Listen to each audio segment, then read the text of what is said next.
The koala who remembered the sky. Before the dream, before time had a name, before the stars learned how to burn, the world slept beneath a sky of dust and silence. The people of the Dreamtime say that once the earth itself was dreaming. Every stone, every leaf, every creature was part of one great dream, trying to remember who it was meant to be. And among them was a small creature who refused to keep sleeping. Part 1. The koala who asked too many questions. In the heart of the eucalyptus forest, where mist hangs like breath, there lived a young koala named Naru. He was small, curious, and very much awake. While his kin slept 20 hours a day, curled in the crook of tall branches, Naru would climb to the highest twigs and stare into the endless gray sky. He asked questions the others didn't like. Why does the moon hide? Where does the wind come from? Why does the light sleep longer than we do? The elders scolded him. Dreams are not to be chased, little one. The world above burns those who try to reach it. But Naru only grinned, grabbing a leaf between his teeth, and whispered, "Then maybe I'll just tickle the sky." Part 2. The Whisper in the Wind. One night, when the forest was still, and the stars blinked like embers half asleep, Naru heard something calling. A whisper soft, slow, like wind speaking in an old language.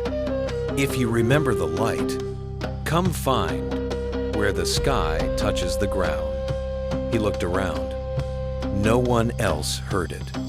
The others kept dreaming. So Naru climbed down his tree for the first time in his life and stepped onto the cold red earth. He had never seen the world from below. Ants crawled over his feet. Lizards hissed. And the air smelled of rain that had forgotten how to fall. Still, he walked, because the voice in the wind kept singing his name. Part 3. The Journey Through the Sleeping Land. Days passed. The trees grew sparse, and the forest gave way to a desert painted in fire and dust. Naru's fur turned brown with dirt. His belly grumbled. But every time he wanted to stop, he'd find some strange companion along the way. A firehawk swooped low, dropping a glowing ember. A sand lizard crawled beside him, humming an ancient rhythm. A kangaroo offered him water from a stone hollow. Each one said the same words. "Carry this, the world remembers through you." He didn't know what that meant, but his tiny paws began to glow faintly, as if holding a light no one else could see. At sunset on the 7th day, he reached a mountain of black glass. Lightning danced across it, and the wind screamed like something alive. And yet deep within that storm, he saw something shining. Part 4. The Sky Remembered.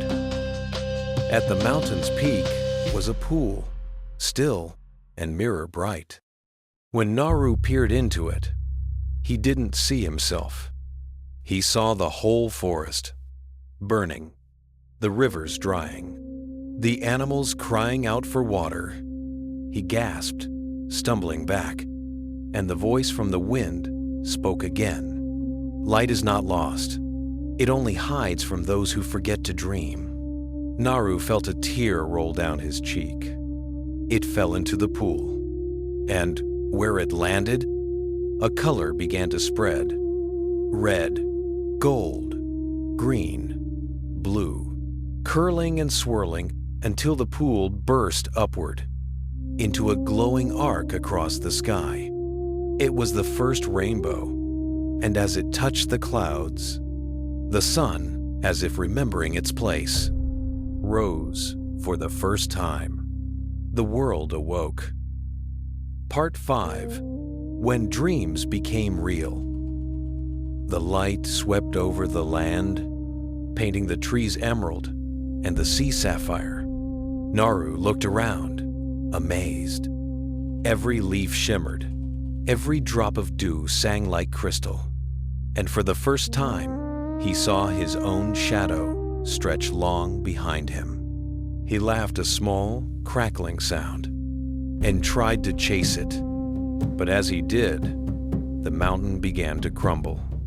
The voice whispered one last time, "Every light must have a guardian."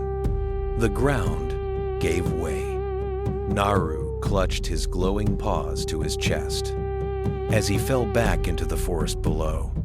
When he opened his eyes again, the world was warm. And in the center of the forest, a great rainbow gum tree had grown, its bark shimmering with the same colors as the sky.